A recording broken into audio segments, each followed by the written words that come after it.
Hey, what's going on, Catterman and Catterwomen? Welcome back to the KastKing channel. I am the Catterman, and today I want to take a look at the KastKing Rover 60. And I want to show you guys what this reel looks like inside and outside after almost 2 years of hard use. I really beat up this reel, but before we get to take a look at it, let's show you some footage of some catches that it's made.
Stingrays, catfish, sharks, you name it. I mean, it's caught it all. The Rover 60 right here, it's pretty beefy reel. I mean, really, for being a $50 reel.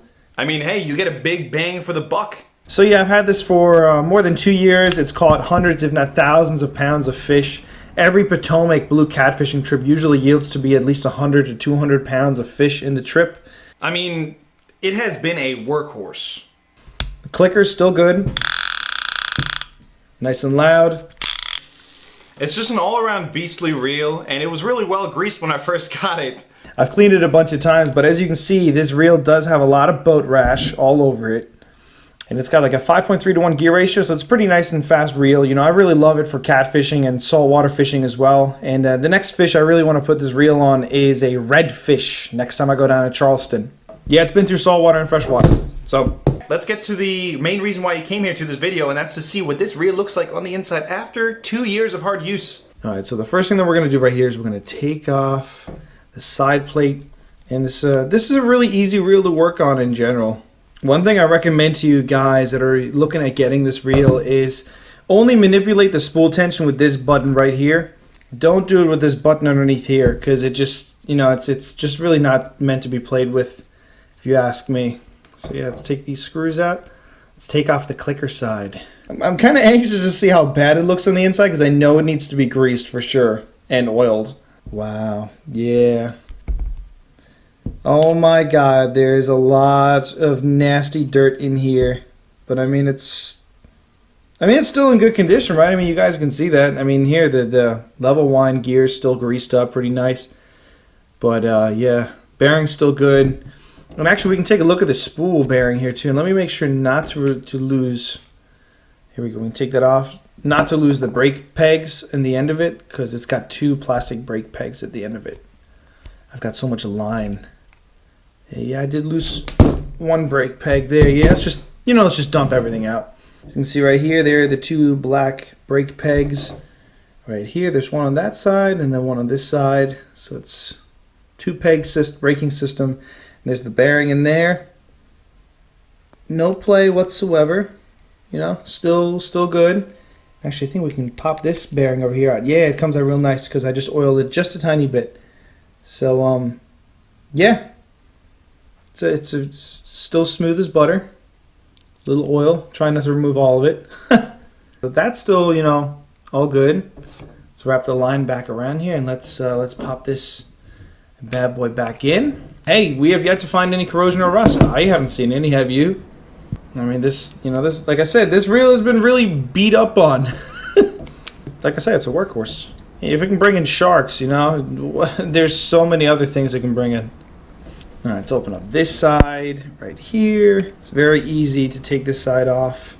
Much easier than the other side. So I give you guys a little whack there with the handle.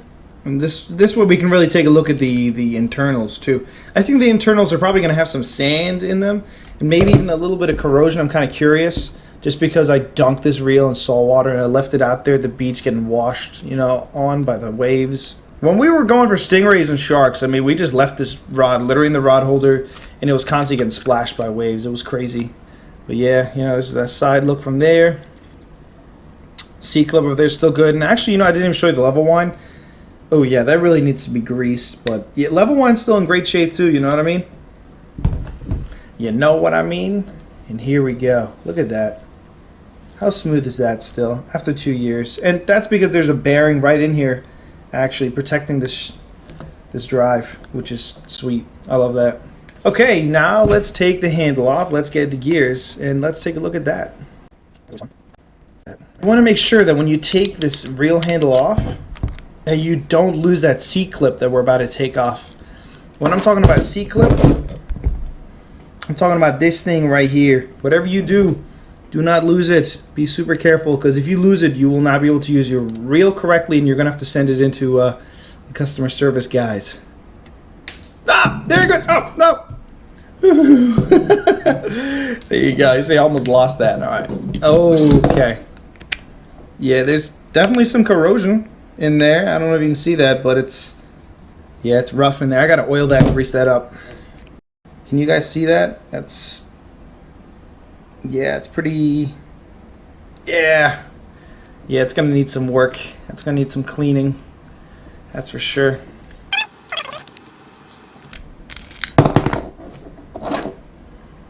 Yeah, definitely. Yeah, I need to grease that up. Let's see how the pegs look in there. Alright, let's take this off of here. And yeah, that is mucky and dirty in there. Ugh. Yeah. I mean, it's still in good condition, you know, nothing's burned down or burned out, but oh man. I got the gears over here too. And then of course that bearing right here. You know, that pop right out. Yeah, look at that. Look at the inside. I mean, if you look at the inside, oh, that is so filthy in there. Let's see. Do I see a little tiny bit of rust? No, I thought, no, it could be rust or it could also be really old. Yeah, it kind of looks like grease, like hardened grease from all the saltwater exposure. Said I've not been too kind.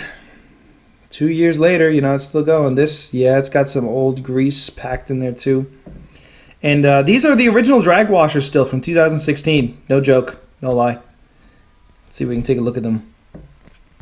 Yeah, look at that. Drag washers. Yep, still good. And you see the reason why I think they're still good is because I always make sure to rub a little bit of grease on that drag washer. And it does what it's supposed to do, you know? Gears are still good. I like seeing that. I mean, everything looks fine. I think I need to grease this reel up real good, and it should be good to go. You know, but yeah, like I said, other than that, it is perfecto. Screw this bad boy together again, and yeah, you know, that's about it. As you guys see, 2 years later, still running strong. And you know, just for the sake of the video, let's test the drag too to see how strong it still is, because some people were wondering about that too. They say that, oh, my drag is getting loose after a while. You know what I mean? It's like losing power. It's like, all right, well, if you use your brakes in your car constantly, what happens? Well, they get worn down after a while, right?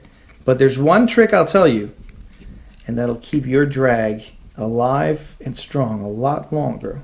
All right, here it is, all back together again. Now I'm gonna push the drag all the way down as hard as we can, and now we're gonna test. Test the drag. Okay, let me get a smooth flow of that. I'm a pretty strong guy, so this shouldn't be a problem for me. Here we go. Oh yeah, dude, that's definitely at least 11 or 12. Nah, actually, there could be a little bit more than that, I'm thinking, because my Abu, yeah. I'd say put that at like 13 or 14 pounds of drag. Give him one more. Yeah. And this is, mind you, this is after 2 years, guys. And the main reason why the drag is still good is because every time I'm done fishing, I turn the star drag all the way back till it's completely loose and just enough forward where you feel a tiny bit of resistance. There we go. There. And that's that. Perfect. Yeah, leave it like that, loose, and when you're ready to go fishing again, set your drag, and you're gonna be good to go. This is gonna keep your drag alive a lot longer because you're not gonna be constantly compressing those drag washers, which is what makes them lose their lifetime. That's about it for today. Thank you guys for watching. Make sure to give us a thumbs up if you enjoyed this video, and I would love to hear your thoughts, so comment down below and I'll get back to you as soon as possible. If you're interested in this reel, we have 40, 50, 60, 70, 80, and 90 size reels. So anything from a smaller catfishing reel or for like throwing big lures for bass, up to 90 size reels, which are saltwater ready reels. Click down below, we're gonna have links in the description. And also check us out on Amazon by going on amazon.com/KastKing, K-A-S-T-K-I-N-G. I hope you enjoyed this video. I would love to hear your feedback, and I can't wait to see you guys next time. Catterman, ow! Don't touch the lens.